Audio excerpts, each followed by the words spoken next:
इस वक्त वजीर आजम का भाई, वजीर आजम की औलाद, वजीर आजम सबका वजीर आजम की बेटे बेटियां, भतीजे भतीजियां, नानियां परनानियां सारियां जो हैं वो पहुंची हुई हैं इस वक्त बेलारूस। और बेलारूस की वीडियोस में देखा जा सकता है जिस तरह से बड़ा गर्म जोशी से इस्तकबाल किया जा रहा है। इतनी जप्पी तो इमरान नवाज शरीफ के साथ उन्होंने डाली जितना हाथ पकड़ के मरियम नवाज साहबा के साथ गुफ्तगू की जा रही है। तो हुकूमत बड़ी खुश दिखाई दे रही है कि हमारे बड़े अच्छे तल्लुकात हैं, वो भी बेलारूस से। टबर वहाँ मौजूद था, जिस तरह उसका तारफ कराया गया, अंग्रेजी में जिस तरह उनका कहा कि this is my brother, this is my daughter, तो ये कहा गया। तो ये मैं समझता हूँ कि पाकिस्तान के लिए शर्मिंदगी का बायस है। और वो अपने खानदान को ऊपर करने के लिए मुस्तकबिल के वज़ीर आज़म का ख्वाब देखने वाली। भाईजान आप कैसी बातें करते हैं? अलीम खान साहब ने कहा है कि 100 कंपनियां बेलारूस की पाकिस्तान आ रही हैं सिर्फ एक मुलाकात के ऊपर। जी जी जी बिल्कुल दुरुस्त फरमा रहे हैं। मेरे नज़र से मेरे ख्याल पाकिस्तान के जो आम सोशल मीडिया वर्कर्स हैं उनकी नज़र से भी एक ट्वीट गुजरी होगी जिसमें एक कार धोने वाला बेल्जियम का बंदा, जिसको थोड़े अरसे पहले इनको बना के लाए थे जी कि इन्वेस्टर है, वो कहता है जी मैं कार वॉश करता हूँ, मेरा तो कोई इन्वेस्टर नहीं था। तो ये उसी तरह की इन्वेस्टमेंट होगी। ये नवाज शरीफ शहबाज शरीफ के इतने चक्कर लाहौर में नहीं लगे जितने सऊदी और ये बेलारूस साहब के पास जाते लगले, लेकिन कख नहीं आया पाकिस्तान में। ना चीनी सस्ती हुई, ना आटा सस्ता होया। अलबत्ता किसान जो है वो तबाह हो गया है, जो ब्रोकर है वो बड़ा अपडेट हो गया है, इदारे तबाह हो गए हैं, गिरवी रखे जा रहे हैं। पाकिस्तान के मिनरल्स के ऊपर अमेरिका ने आंखें जमा रखी हैं। इतने चक्कर लाहौर के नहीं, जाती उम्रा के नहीं लगे जितने सऊदी अरब के या बेलारूस के लग गए हैं। वो पाकिस्तान को बहुत आगे बढ़ रहे थे। तो इमरान खान के बगैर पाकिस्तान तरक्की कर सकता है? सवाल ही पैदा नहीं होता। उसकी वजह है, तो उसकी वजह मैं आपको बताता हूँ। उसकी वजह यह है कि जहाँ सवाल नहीं पैदा होता वहाँ पे शहबाज शरीफ वज़ीर आज़म पैदा हो जाते हैं। तो डेफिनेटली वो सारा जो बयानिया वो खत्म हो जाता है। अगर इन सारे लोगों को वहाँ पर अडयाला जेल में, मैं टोटल 9 में की केसेस की बात कर रहा हूँ, सारों को अगर वहाँ पर जेल ट्रायल के लिए मुंतकिल कर दिया जाता है तो हज़ारों की तादाद में लोगों का ट्रायल वहाँ पर मुमकिन नहीं हो सकता। इसलिए मैं ये समझता हूँ कि ये जो डायरेक्शन आई है अच्छी बात है कि डायरेक्शन के मुताबिक सारी चीज़ें कंक्लूड होनी चाहिए, लेकिन मुझे यह होता हुआ नज़र नहीं आ रहा है, पॉसिबल नहीं है।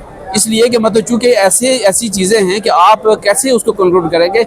रिसेंटली जो इस्लामाबाद की डिस्ट्रिक्ट कोर्ट ATC कोर्ट में 4 मुकदमात हैं खान साहब के जो 2022-23 से चल रहे हैं, उसमें तो ट्रायल उनका कंप्लीट नहीं हो रहा है। सारे के सारे जितने भी वर्कर्स हैं वो पेश हो रहे हैं। और उस केस के लिए जज साहब ने मेरे ख्याल में गुज़श्ता 4 महीने से लेटर लिखा हुआ मिनिस्ट्री ऑफ लॉ को कि आप इसका केस का ट्रायल वहाँ पर मुंतकिल करें अडयाला जेल, लेकिन अभी तक उसका कोई नहीं, इसलिए ये लैप्स कर जाएगी। अच्छा, मिर्जा आसम बेग साहब, आपसे पॉलिटिकल सवाल लेना चाहूँगा मौजूदा सूरत हाल के ऊपर। इस वक्त वजीर आज़म का भाई, वजीर आज़म की औलाद, वजीर आज़म सबका वजीर आज़म की बेटे बेटियां, भतीजे भतीजियां, नानियां परनानियां सारियां जो हैं वो पहुंची हुई हैं इस वक्त बेलारूस। और बेलारूस की वीडियोस में देखा जा सकता है जिस तरह से बड़ा गर्म जोशी से इस्तकबाल किया जा रहा है। इतनी जप्पी तो इमरान नवाज शरीफ के साथ उन्होंने डाली जितना हाथ पकड़ के मरियम नवाज साहबा के साथ गुफ्तगू की जा रही है। तो हुकूमत बड़ी खुश दिखाई दे रही है कि हमारे बड़े अच्छे तल्लुकात हैं, वो भी बेलारूस से। गौर सियाल साहब, बड़ा टेक्निकल जो कोई वकील से आपने क्वेश्चन किया तो इसको मैं समराइज़ करता हूँ। ये एक टब्बर की मीटिंग थी, रियासत पाकिस्तान की नुमाइंदगी नहीं थी। तो पूरा टब्बर वहाँ मौजूद था, जिस तरह उसका तारफ कराया गया, अंग्रेजी में जिस तरह उनका कहा कि this is my brother, this is my daughter, तो ये कहा गया। तो ये मैं समझता हूँ कि पाकिस्तान के लिए शर्मिंदगी का बायस है। और वो अपने खानदान को ऊपर करने के लिए मुस्तकबिल के वज़ीर आज़म का ख्वाब देखने वाली। भाईजान आप कैसी बातें करते हैं? अलीम खान साहब ने कहा है कि 100 कंपनियां बेलारूस की पाकिस्तान आ रही हैं सिर्फ एक मुलाकात के ऊपर। जी जी जी बिल्कुल दुरुस्त फरमा रहे हैं। मेरे नज़र से मेरे ख्याल पाकिस्तान के जो आम सोशल मीडिया वर्कर्स हैं उनकी नज़र से भी एक ट्वीट गुजरी होगी जिसमें एक कार धोने वाला बेल्जियम का बंदा, जिसको थोड़े अरसे पहले इनको बना के लाए थे जी कि इन्वेस्टर है, वो कहता है जी मैं कार वॉश करता हूँ, मेरा तो कोई इन्वेस्टर नहीं था। तो ये उसी तरह की इन्वेस्टमेंट होगी। ये उसी तरह की इन्वेस्टमेंट है। ये पिछले 3 साल से हम यही कह रहे हैं कि इमरान खान 4 साल में ये कर गया, इमरान खान ये कर गया। ये सारे अपने 75 सालों की 77 सालों की जो गुनाह है वो इमरान खान के खाते में डालते हैं। कारकर्दगी इनकी जीरो है। आप पहले इनसे पूछें कि जब से आपने ये रजीम चेंज के बाद हुकूमत गई है, केयर टेकर भी हुकूमत के अंदर आप ही बैठे हुए थे, उसके बाद आपकी हुकूमत आई है। 8 फरवरी का इलेक्शन जो आवाम की मैंडेट है उस पर शब खून मार के, जमहूरियत पे खून मार के आप इक़्तिदार बैठे हुए। आपकी कारकर्दगी क्या है? इनकी कारकर्दगी यही है। अच्छा मिर्जा आसम साहब, आपने पहली मुस्कुराहट तो नवाज शरीफ साहब की देखी है जब से वो पाकिस्तान, लंदन से पाकिस्तान आए हैं। पहली बार मैंने तो देखा कि हंस रहे हैं। इस हंसी के पीछे राज क्या है? जी, हंसी से ये रहे थे जी कि उनके ऊपर ना एक कबूतर बैठ गया था, उसके बाद आवाम के तोते उन्होंने उड़ाए। तो कल की जो मुस्कुराहट है मैं समझता हूँ कि आवाम के तोते उन्होंने उड़ाए जी। और ये मजाक किया गया जमहूरियत के साथ, पाकिस्तान, रियासत पाकिस्तान के साथ, हुकूमत पाकिस्तान के साथ। अच्छा सरदार मसरूफ साहब, ये बताइएगा कि पॉलिटिकल सवाल, क्योंकि मेरे सामने आप खड़े हैं, पॉलिटिकल सवाल लेना चाहता हूं, क्योंकि आप पाकिस्तान तरीके इंसाफ को लीगली तौर पे डिफेंस करते हैं, पॉलिटिकल स्टेटमेंट्स के ऊपर भी डिफेंस करते हैं। ये नवाज शरीफ, शहबाज शरीफ के इतने चक्कर लाहौर में नहीं लगे जितने सऊदी और ये बेलारूस साहब के पास जाते लगले हैं, लेकिन कख नहीं आया पाकिस्तान विच, ना चीनी सस्ती हुई ना आटा सस्ता होया। अलबत्ता किसान जो है वो तबाह हो गया है, जो ब्रोकर है वो बड़ा अपडेट हो गया है, इदारे तबाह हो गए हैं, गिरवी रखे जा रहे हैं। पाकिस्तान के मिनरल्स के ऊपर अमेरिका ने आंखें जमा रखी हैं।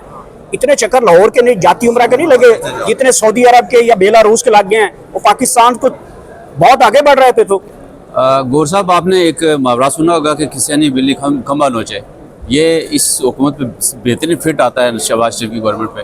बेसिकली पाकिस्तान की हुकूमत, पाकिस्तान की मैशियत जिस स्टेज पे है, जिस सूरत हाल से गुजर रही है ना, इसमें सवाई इनको ये सोशल मीडिया पे ये खबरें गर्म करने के लिए कि भाई फलाने का दौरा हो गया, जैसे आपने कहा कि 100 से ज़्यादा कंपनी यहाँ बेलारूस की आ रही हैं। बेलारूस के आपने क्या हालात हैं कि वो हमें आके, हम किसी पे तकिया क्यों करते हैं? हम बेहतर जाएंगे ना कि सबसे पहले देखें, उस मुल्क में कभी भी आपकी इन्वेस्टमेंट नहीं आती जिसमें आपका रूल ऑफ लॉ हो, आपकी कॉन्स्टिट्यूशन की सुपरमेसी ना हो, जहाँ पर जमहूरियत आपकी फल फूल ना रही हो।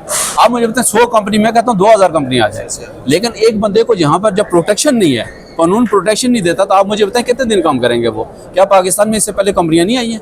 कंपनियां आती हैं पाकिस्तान में। अल्लाह ताला ने इतने ज़खायर दिए हुए हैं, पाकिस्तान में इतना पोटेंशियल दिया हुआ है, लेकिन अफसोस बात इसकी है कि मतलब हमारे पास वो पोटेंशियल जो सियासत में मौजूद नहीं है।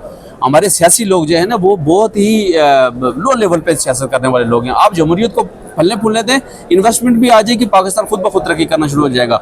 और ये दुनिया में वाहिद मुल्क है कि जिसको मैं ये कहता हूँ कि ये महीनों में ऊपर जा सकता है, सालों की। क्या इमरान खान के बगैर पाकिस्तान तरक्की कर सकता है? सवाल ही पैदा नहीं होता। उसकी वजह मैं आपको बताऊँ। उसकी वजह ये है कि जहाँ सवाल नहीं पैदा होता वहाँ पे शहबाज शरीफ वज़ीर आज़म पैदा हो जाते हैं। मैं आपको कहता हूँ कि आप आज सर्वे करवा लें पूरे पाकिस्तान में, जिस तरीके से पॉपुलैरिटी उस बंदे की बढ़ रही है ना, और जिस तरीके से लोगों को वो 3.5 साल का सिनेरियो दौर याद आ रहा है, आप यकीन करें कि देखें, आपकी जब तक आवाम में जड़ें नहीं होंगी ना, उस वक्त तक आप पाकिस्तान को यकजा ही नहीं रह सकते। आपकी यहाँ पर जो फेडरेशन है ना, फेडरेशन की अलामत है वैसे इस वक्त इमरान खान जब तक बाहर नहीं आएगा, उस वक्त तक कुछ भी नहीं किया जा सकता।